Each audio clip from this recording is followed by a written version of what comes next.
us get a quick revision regarding the chapter coordinate geometry. So coordinate geometry, there are two perpendicular lines, which is the x-axis and this is the y-axis, and we have origin in which they intersect. So we have this as first quadrant, this is the second quadrant, this is the third quadrant, and this is the fourth quadrant. Is it? And these are the positive values of x, positive values of y, negative values of y, and negative values of x. Is it? So we have point A, which is 2, 4. So clearly A 2, 4 lies in the first quadrant, which is 2, and here it is 4. So somewhere it lies over here.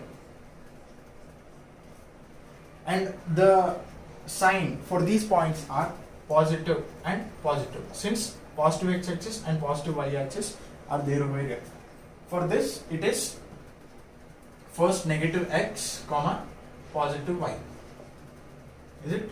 And for this it is both negative and negative. Negative x, the abscissa will be negative and the ordinate will also be negative.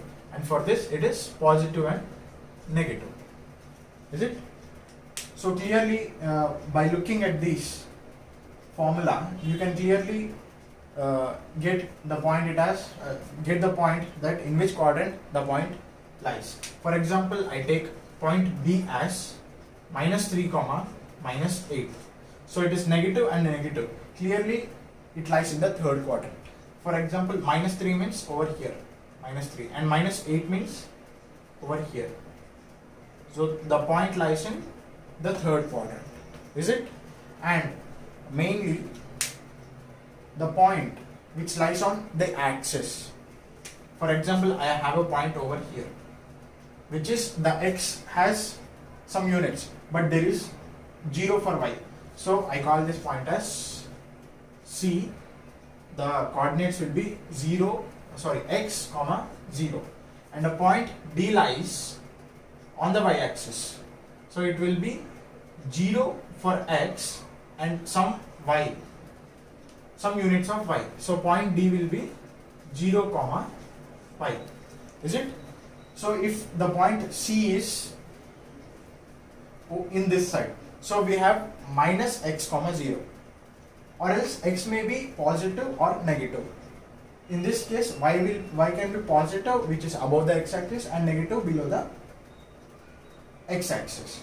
So for example, we have a point lying on y-axis and the value of y is 8.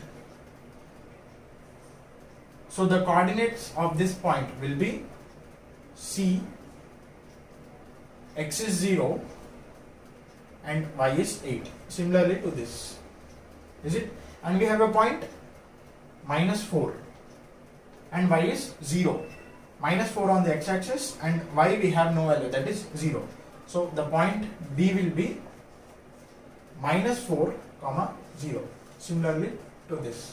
So these are the important points from this chapter, and the ordinate of the point which lies on x-axis, ordinate is 0, and the point and the abscissa of a point lying on the y-axis will be also 0. So in this case the abscissa will be 0, and in this case the ordinate will be 0.